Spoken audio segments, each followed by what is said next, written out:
нь компьютерт монгол бичгээр бичгээд тодорхой бэрхшээлүүд тулгардаг. За тэгэхээр бэрхшээлүүд нь үгийн эхэн дунд адагт ордог бүсгүүд маань өөр өөр хувирдаг учраас тэр хувирдаг бүсгүүд нь товчлуудад дарахад шууд дэлгэсэнд гарч ирдэг. За тэгэхээр энэ асуудлыг яаж шийдэх вэ гэдэг асуултад хэмжээ. За жишээлх юм бол үгийн дунд адагт ордог энэ үгийн г яаж бичих вэ? За ингээд эдгээр харах юм бол тэнгэр гэдэг үг нь дундаа г үсгтэй. За үзэг гэдэг үг нь үгийн адагт г үсгтэй бичигддэг. За тэгэхээр тэнгэр гэдэг нь арай дуудлагаас бас арай өөр хэлбэрээр бичигддэг. За жишээлх юм бол тэнгэр гэдгийг бичгээр тэг ри гэж бичигддэг. За энэ өөрсдийнхээ дуудлагаар нь галактад үзэх юм бол тэгрээ бичигддэг. За тэгээ монгол бичгээр бичихийн тулд биднэрт шууд нэг кирилл хэсэг шиг хойш авдаг монгол бичиг маань бас бичих онцлогтой. Өөрөөр хэлэх юм бол дээрээс доошо бичигддэг. За тэгэхээр бичиг хайрцаг аваад хайрцаг дотроо дээрээс доошо бичгээ тохируулъя. Тэгээ үүний хажуугаар биднэрт бас монгол бичгийн гарын боодууд гарын тохиол бас суусан байх шаардлагатай. За тэрийг тохируулаад за би харагдахаар том хэмжээнд болгочих. За ингээд бичих гэхээр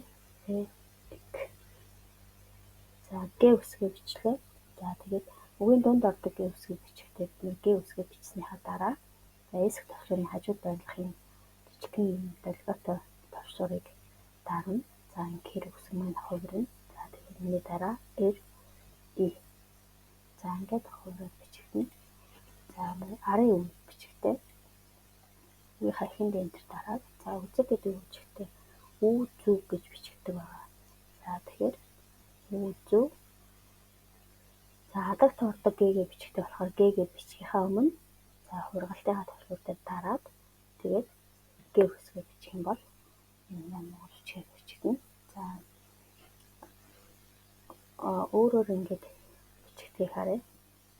Хэрэв хургалтынхаа товшондод дарахгүй бол одоо ингэж харагдана. За энэхаа дараа бишийнхаа өмнө хургалтын товшруудад дарлаа.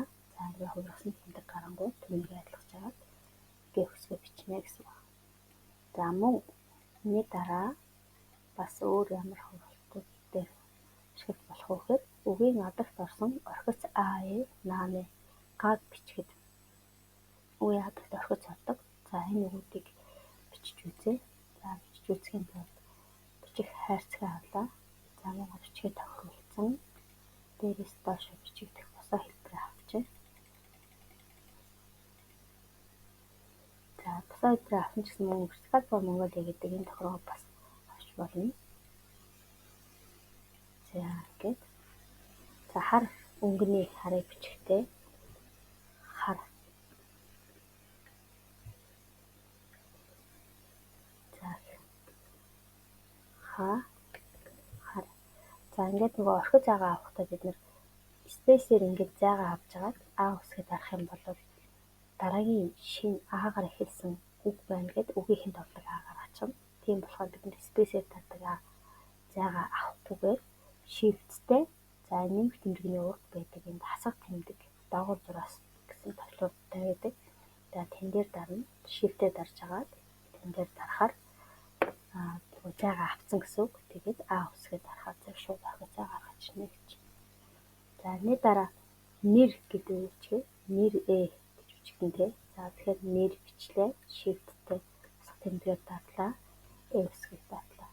За явна гэдэг нь Япона гэж бичдэг. За тэгэхээр